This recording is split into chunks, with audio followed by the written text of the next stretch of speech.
आज हम कुरान के एक 1400 साल पुराने हिस्से में गहराई से उतरेंगे और ये देखेंगे कि ये कैसे मॉडर्न साइंस, फिलॉसफी और लॉजिक के साथ एक बड़ा ही हैरान करने वाला तालमेल बिठाता है।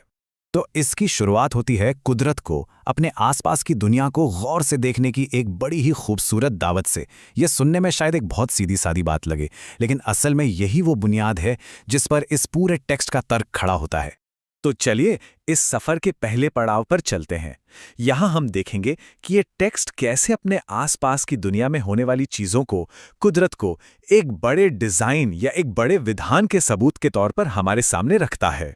जो लोग इसकी तफसीर करते हैं वो बताते हैं कि यहाँ बीज के फटने का जो जिक्र है वो सीधे सीधे जर्मिनेशन के बायोलॉजिकल चमत्कार की तरफ इशारा कर रहा है।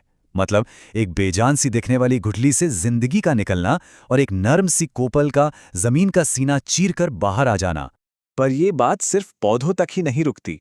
ये एक बहुत गहरा साइंटिफिक और फिलोसॉफिकल सवाल भी उठाती है कि आखिर बेजान चीज़ों से जिंदगी कैसे पैदा होती है। ये नेचर में मौजूद मैटर और एनर्जी के उस कभी न खत्म होने वाले साइकिल को दिखाता है, जहां बेजान न्यूट्रिएंट्स जिंदगी को जन्म देते हैं और फिर वही जिंदगी वापस न्यूट्रिएंट्स में बदल जाती है। अब देखिए, इस स्लाइड में जो बात सच में दिलचस्प है वो ये है कि ये पूरे ब्रह्मांड को एक मकसद के साथ कैसे देखती है। जैसे रात को आराम के लिए बनाया गया, जो हमारी बायोलॉजिकल ज़रूरतों जैसे सर्केडियन रिदम से बिल्कुल मेल खाती है। सूरज और चांद को वक्त का हिसाब रखने के लिए और सितारों को अंधेरे में रास्ता दिखाने के लिए। ये सब हमारी इंसानी ज़रूरतों से जुड़ी चीज़ें हैं, जैसे टाइम कीपिंग और नेविगेशन। तो अब इस ब्रह्मांड के विशालता से हटकर चलिए इंसान के वजूद की गहराइयों में उतरते हैं और देखते हैं कि ये टेक्स्ट हमारी शुरुआत, हमारे असल के बारे में क्या कहता है। आयत 698 में एक बहुत ही अहम लफ्ज़ आता है, नफ्स वाहिदा। इसका मतलब है एक अकेली जान या एक अकेली आत्मा। ये इस बात पर जोर देता है कि पूरी इंसानियत का ओरिजिन, उसकी शुरुआत एक ही है। और ये कॉन्सेप्ट आज की मॉडर्न जेनेटिक्स से कितना मिलता जुलता है, जो बताती है कि हम सभी इंसानों का एक कॉमन पूर्वज था। तो यहाँ पर इंसानी जिंदगी को किसी एक ठहरी हुए चीज़ की तरह नहीं देखा गया है, बल्कि एक सफ़र की तरह दिखाया गया है। एक ऐसा सफ़र जो अलग अलग पड़ावों से गुजरता है, एक अस्थायी ठिकाने से यानी माँ के पेट से दुनिया में एक मुस्तकिल ठिकाने तक, और फिर मौत के बाद आखिरी आरामगाह तक। अब हम इस टेक्स्ट के सबसे गहरे, सबसे एब्स्ट्रैक्ट हिस्से की तरफ बढ़ते हैं। यहाँ पर अब चीज़ों को देखने परखने से ज़्यादा प्योर लॉजिक यानी शुद्ध तर्क का इस्तेमाल किया गया है ईश्वर की प्रकृति को समझने के लिए।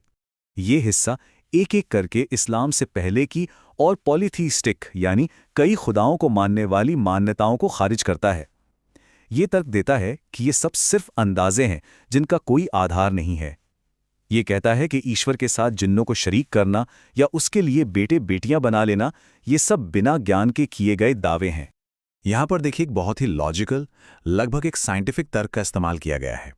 ये डिवाइन बच्चे के आइडिया को खारिज करने के लिए बायोलॉजी के एक बुनियादी नियम को लागू करता है। तर्क बहुत सीधा है, बच्ची के लिए एक साथी की जरूरत होती है और ईश्वर का कोई साथी नहीं है। तो मुद्दा यह है, एक बुनियादी फर्क बताया जा रहा है बनाने वाले और उसकी बनाई हुई चीज़ के बीच। तर्क यह है कि हर चीज़ का जो बनाने वाला है वो अपनी ही बनाई हुई चीज़ों के नियमों के तहत नहीं आ सकता। वो अपनी रचना के कानूनों से ऊपर है, उनसे परे है। और ये बात एक बहुत ही गहरे धार्मिक विचार को बड़ी खूबसूरती से हमारे सामने रखती है। ईश्वर को हमारे इंद्रियों, हमारे सेंसेस की पहुंच से परे बताया गया है, लेकिन साथ ही वो खुद हर चीज़ को देख और समझ सकता है। मतलब हमारी नज़रें उसे नहीं पा सकती, पर वो हर नज़र को समझता है। चलिए अब हम इसके आखिरी हिस्से की तरफ बढ़ते हैं, जो हमारी अपनी जिम्मेदारी और विश्वास की प्रकृति पर बात करता है। तो आयत 6:104 में एक और ज़रूरी लफ्ज़ है, बसायर। जो लोग इसकी व्याख्या करते हैं वो बताते हैं कि इसका मतलब है वो साफ साफ सबूत, वो लॉजिकल तर्क और वो निशानियां जिनकी बात अब तक होती आई है। एक तरह से ये वो इंसाइट्स हैं जो समझने में मदद करती हैं। यहाँ पर सच को मानना या ना मानना, इसे ईश्वर पर किसी एहसान की तरह नहीं दिखाया गया है, बल्कि ये तो इंसान के अपने ही फायदे या नुकसान की बात है। यानी देखने का चुनाव आखिर में किसी के अपने फायदे या नुकसान के लिए ही होता है। और फिर ये कहा जाता है, और मैं तुम्हारे ऊपर कोई रखवाला नहीं हूं। ये बात पैगंबर की जुबानी है और ये संदेश के ज़बरदस्ती ना होने वाले नेचर को साफ करती है। मतलब उनका काम सिर्फ बात को पहुंचा देना है, उसे मनवाना नहीं। देखने का चुनाव आखिरकार एक आज़ाद चुनाव है। एक और दिलचस्प बात यह है कि ये टेक्स्ट कितना सेल्फ अवेयर है। ये पहले से ही इस बात का अंदाज़ा लगा लेता है कि कुछ लोग इस संदेश को ये कहकर खारिज कर देंगे कि ये तो बस कहीं से पढ़ी पढ़ाई पुरानी कहानियां हैं। और अब हम इस विश्लेषण को एक आखिरी सवाल पर छोड़ते हैं। ये सवाल इस प्राचीन टेक्स्ट के विषयों को सीधे हमारी आज की जिंदगी से जोड़ता है। पाठ कहता है कि ये पूरा ब्रह्मांड संकेतों से भरा है। तो सवाल ये उठता है कि हम अपनी जिंदगी में कौन से संकेतों को देखने का चुनाव करते हैं और किन्हें नज़रअंदाज कर देते हैं।